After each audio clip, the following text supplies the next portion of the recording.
عنقریب ہم میں سے ہر شخص جان لے گا کہ اللہ کا خوف کیسا ہوتا ہے۔ ہم بار بار اسے بھول جاتے ہیں۔ ہم دنیا میں مگن ہو کر بھی اللہ کو بھول جاتے ہیں، اور جب بہت زیادہ نیکیاں کر لیں تب بھی ہم خود کو انوکھا سمجھنے لگتے ہیں۔ قرآن صرف اس کے دل پر نہیں اترتا جس کے پاس الفاظ کے معنی اور گہرائی کا علم ہوتا ہے۔ قرآن صرف اس کے دل پر اترتا ہے جو اس کے احکامات کو مانتا ہے۔ یہ ایک ایسی کتاب ہے جسے روز پڑھنا ہوتا ہے۔ یہ بہینے بے ایک بار جوش میں کھول کر چند آنسو بہا کر واپس رکھ دینے والی کتاب نہیں ہے۔ یہ روز پڑھی جانے والی کتاب ہے، خوشی میں، ناخوشی میں، آسانی اور تکلیف میں۔ اللہ تعالیٰ قرآن مجید میں فرماتا ہے، یقیناً اس میں یعنی قرآن مجید میں ان لوگوں کے لیے نشان عبرت ہے جو قیامت کے عذاب سے ڈرتے ہیں۔ وہ دن جس میں سب لوگ جمع کیے جائیں گے، اور وہ دن ہے جس میں سب حاضر کیے جائیں گے۔ انسانی دماغ صرف اپنی شرمندگی یاد رکھتا ہے، دوسرے کی نہیں۔ آپ کو دوسرے لوگوں کی زندگیوں کے برے واقعات یا شرمندہ کرنے والے واقعات نہیں یاد، آپ کو صرف ان کی نعمتیں نظر آتی ہیں۔ ایسے ہی دوسرے لوگوں کو بھی آپ کی زندگی کے وہ واقعات یاد نہیں جن میں آپ نے خود کو شرمندہ کروایا ہوا ہو۔ لوگ بھول جاتے ہیں، اس لیے آپ بھی بھول جائیں۔ بہت عرصے بعد سمجھ میں آتا ہے کہ سب اللہ کا ارادہ تھا۔ اللہ تعالیٰ نے سب ہمارے بھلے کے لیے کیا۔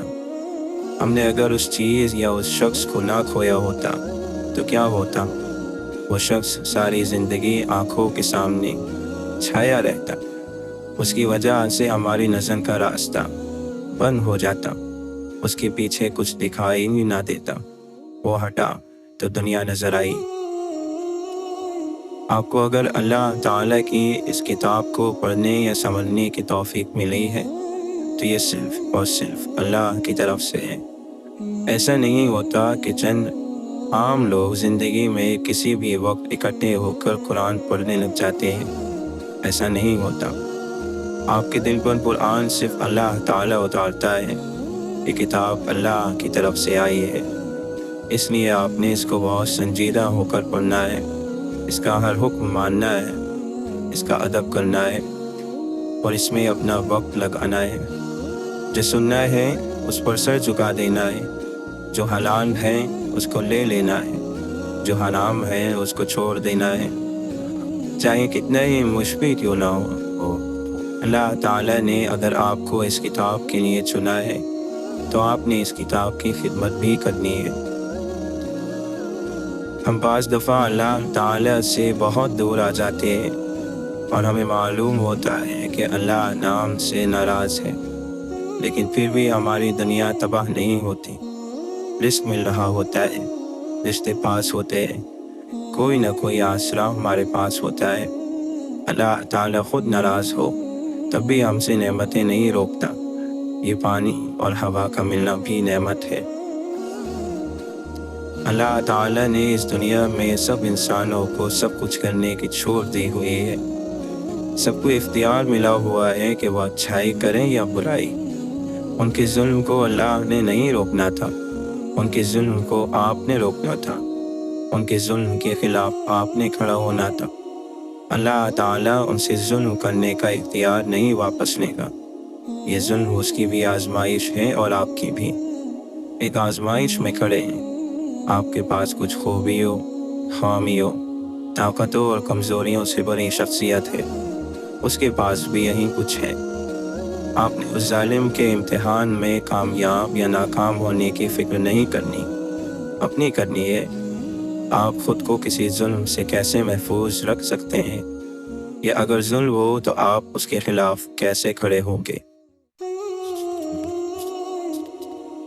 اگر آپ کو اپنی زندگی میں برکتیں چاہیے تو قرآن کی طرف آئیں اور کچھ قربان کر کے آئیں۔ دراصل ہمارا دن دنیا کی رنگینی اور مادیت پرستی نے اتنا وافر اور زنگ آلود کر دیا ہے کہ اس کو دھونے کے ساتھ ساتھ اس کو ہلانا چلانا بھی پڑے گا، یا تو اللہ تعالیٰ اس دن کو توڑے گا یا ہمارا کوئی بت فٹ بفٹ ٹوٹ جائے گا۔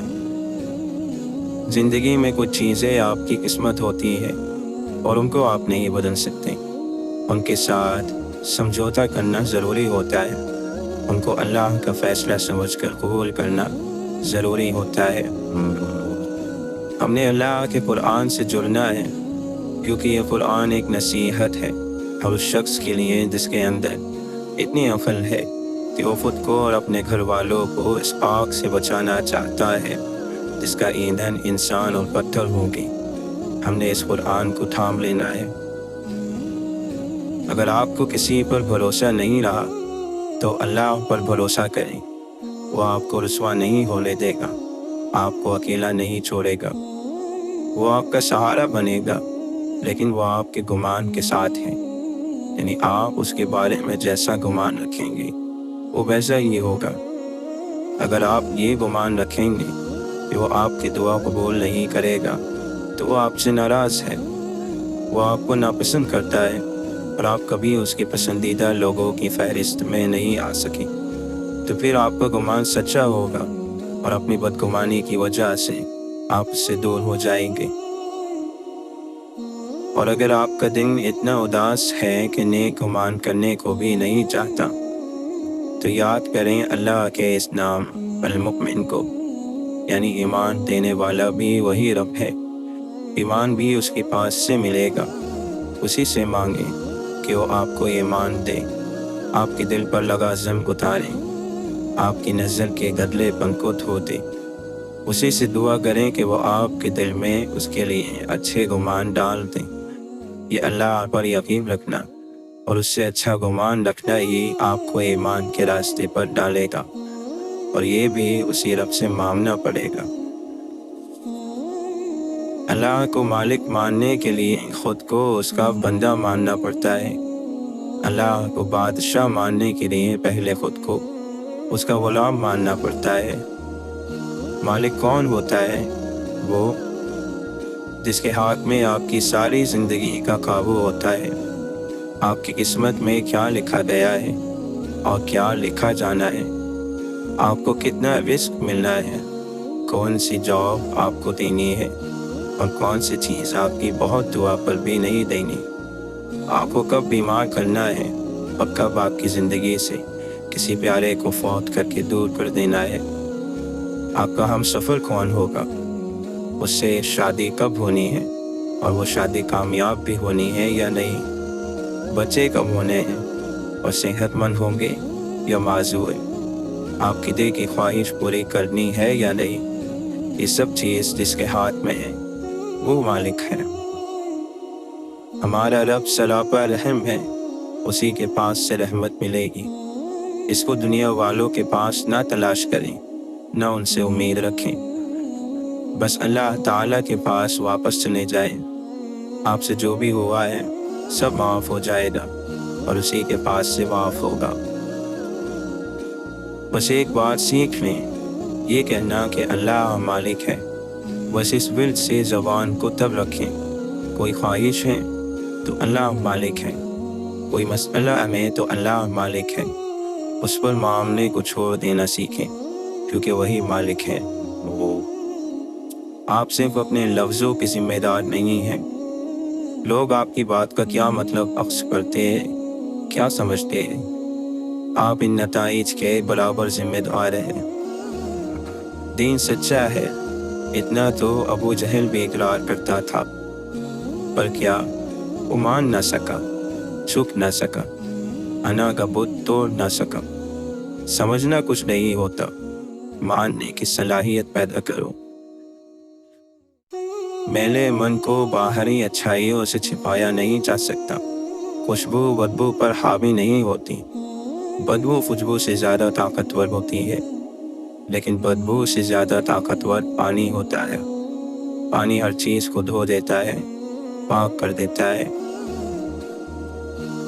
گندگی پھیلانے کے لیے کچھ لوگوں نے اپنے شیطانوں کے ہاتھ پر بیعت کی ہوئی ہے، ہمیشہ سے وہ یہی کرتے چلے آئے ہیں کہ کہیں بیعت ٹوٹ نہ جائے۔ وجود کے جس حصے کو وہ خالی کر دیتا ہے، اس خالی پن میں وہ خود بسیرا کر لیتا ہے۔ تم سے جو چھینا گیا ہوتا ہے وہ ہمیشہ تم تک لوٹ آتا ہے۔ جب ہم یہ مان کر چلتے ہیں کہ جو ہوتا ہے اللہ کی مرضی سے ہوتا ہے، تو اللہ کی مرضی بھی یہی ہے کہ تم اب معجزے کا انتظار کرو، کیونکہ وہ پل دور نہیں جب تم اپنی آنکھوں سے اپنی ہر دعا کو پوری ہوتا دیکھو گے۔ تمہاری تقدیر لکھی جا چکی ہے، تم پر تمہارا نصیب سواری کرتا ہے، باغیں اس کے ہاتھ میں ہیں اور وہ انہیں اتنی قوت سے کھینچتا ہے تمہیں متعین کردہ راستے پر ہی رکھنے کے لیے کہ تمہارے نتنے چرنے کو آتے ہیں۔ وہ تمہاری قبر میں ایڑیاں ٹھوکتا ہے کہ چلو تو تم چل پڑتے ہو، باغیں کھینچتا ہے تو تم انہی قدموں پر رک جاتے ہو، ڈھیر چھوڑتا ہے تو تم سر جھکا کر چلنے لگتے ہو۔ یا رب تیرا شکر ہے ہر اس سانس پر جس سے میری حیات ہے، ہر اس نوالے پر جو میرا رزق ہے، ہر اس پہناوے پر جو میرا لباس ہے، ہر اس آشیانے پر جو میری سکونت ہے، اور ہر اس آسائش پر جس سے زندگی میں آسانی ہے۔ ہماری ہر سانس پر بھی رب کے شکر کا حق ادا نہیں ہو سکتا۔ آپ گلزار کر دی گئی تو اللہ تعالیٰ نے ابراہیم علیہ السلام کا بھروسہ دیکھا۔ جب حضرت جبرائیل علیہ السلام نے ان کو مدد کا کہا کہ وہ ان کو آگ سے بچا لیں، تو انہوں نے کہا جو اللہ چاہے اسی میں راضی ہو۔ اللہ بہترین کارساز ہے، وہ کچھ بھی مانگ سکتے تھے مگر انہیں اللہ پر یقین تھا، اور اللہ نے بھی ان کا یقین ٹوٹنے نہیں دیا۔ اللہ تعالیٰ نے آگ ٹھنڈی کر دی، اللہ تعالیٰ نے معجزہ کر دیا۔ معجزہ اس طاقت کا نام ہے جس کی بنیاد کامل یقین ہے۔ ابراہیم کا خدا ہمارے لیے بھی معجزہ کر سکتا ہے، بس اللہ پر چھوڑ دیا کر سب معجزے خود بخود ہو جایا کریں گے۔ سب کہتے ہیں کہ یقین کا عمل، کیونکہ ہر چیز کا ایک عمل ہے۔ آپ کو خوشی تک پہنچنے کے لیے دکھ سے گزرنا پڑے گا۔ ہر چیز اپنے وقت پر ہوتی ہے، صبر بھی وقت پر آتا ہے، خوشی بھی وقت پر ملتی ہے۔ اس لیے صبر کرو، کیونکہ وقت سے پہلے تو پھول بھی نہیں کھلتے۔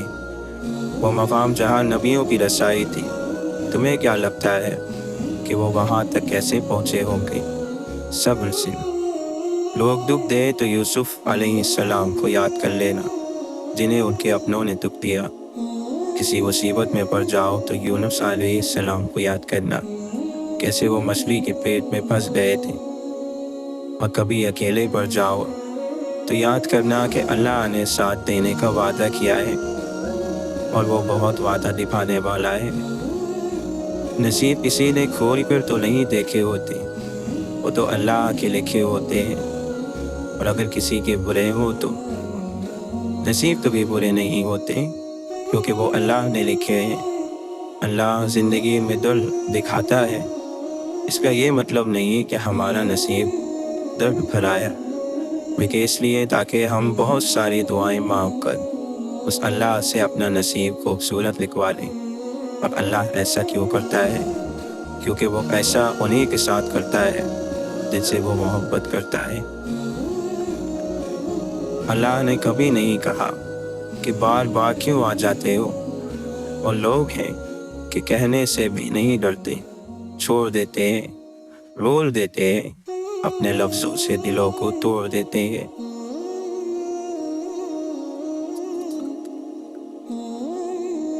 ہر کامیاب شخص کے پاس ایک تکلیف دہ کہانی ہوتی ہے، اور ہر تکلیف دہ کہانی کا انجام کامیابی ہوتا ہے۔ اس لیے تکلیف کو برداشت کرنے کی عادت ڈالو اور کامیابی کے لیے تیار ہو جاؤ۔ میں فقیروں سے ہی کرتا ہوں تجارت اکثر، جو ایک پیسے میں لاکھوں کی دعا دیتے ہیں۔ انسان کے ذلیل ہونے کے لیے اللہ کی نافرمانی کافی ہے۔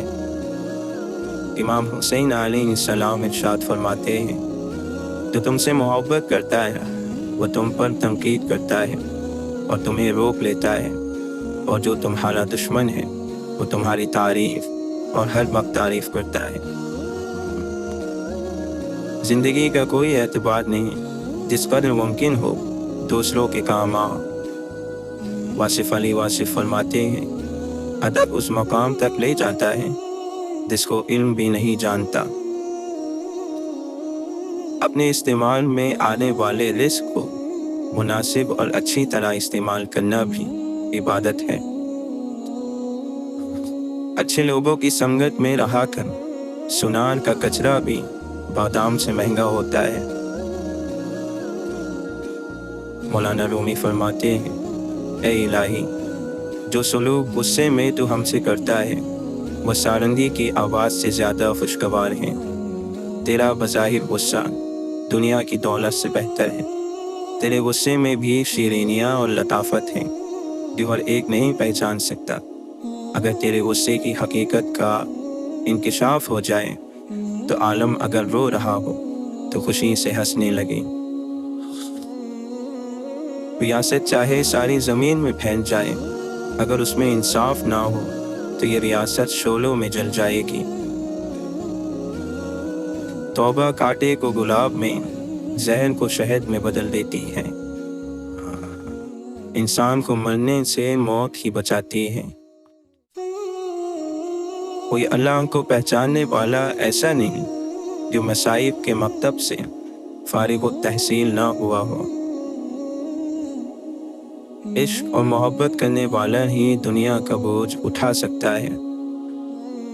انسان کا مقام جو بھی ہو اسے غرور نہیں کرنا چاہیے۔ میں نے یہ کیا، میں نے وہ کیا، یہ سب کہنے والا سکون سے محروم رہتا ہے۔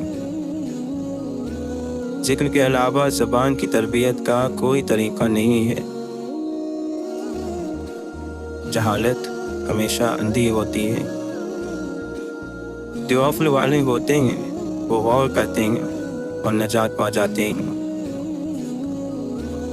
اپنے اندر سیدھی راہ کا ہونا اچھی بات ہے۔ مضبوط لوگ خاموش رہتے ہیں، کسی سے شکایت نہیں کرتے۔ محبت کے بغیر ہر موسیقی شور ہے، ہر لفظ پاگل پن اور ہر عبادت بوجھ ہے۔ توکل کے دو مرحلے ہوتے ہیں، ایک وہ جب اس بات کا یقین ہوتا ہے کہ جو مانگا ہے وہ مل جائے گا، اور دوسرا وہ جب اس بات کا یقین ہوتا ہے کہ جو مانگا ہے وہ نہ بھی ملا تو اس میں کوئی نہ کوئی بہتری ضرور ہوگی۔ ایک روشنی انسان کے اندر ہوتی ہے، جب یہ خوب روشن تیز ہوتی ہے تو زندگی کے سبھی رنگ روشن لگتے ہیں۔ اگر یہی روشنی دھیمی پڑ جائے تو زندگی کے بھی سب رنگ بے نور لگتے ہیں۔ اسی روشنی کا نام امید ہے۔ خاموشی کی تہ میں چھپا لو ساری الجھنیں، شور کبھی مشکل کو آسان نہیں کرتا۔ جانے کی بکواس پر خاموش رہنا بھرپور جواب ہے۔ اپنی ذات میں ایک ایسا انسان ڈھونڈو جسے اپنے لیے ہی نہیں دوسروں کے لیے بھی جینا آتا ہو۔ واصف علی واصف فرماتے ہیں، ان لوگوں کے ساتھ رہو جن پر رحمت کی بارشیں ہوتی ہیں، ایک آدھا قطرہ آپ پر بھی آ جائے گا۔ حضرت علی رضی اللہ عنہ فرماتے ہیں، اگر کسی سے محبت ہونے لگے تو صدقہ دو، محبت ہوئی تو مل جائے گی، اور اگر بلا ہوئی تو ٹل جائے گی۔ انسان کے کردار کی دو منزلیں ہیں، دل میں اتر جانا یا دل سے اتر جانا۔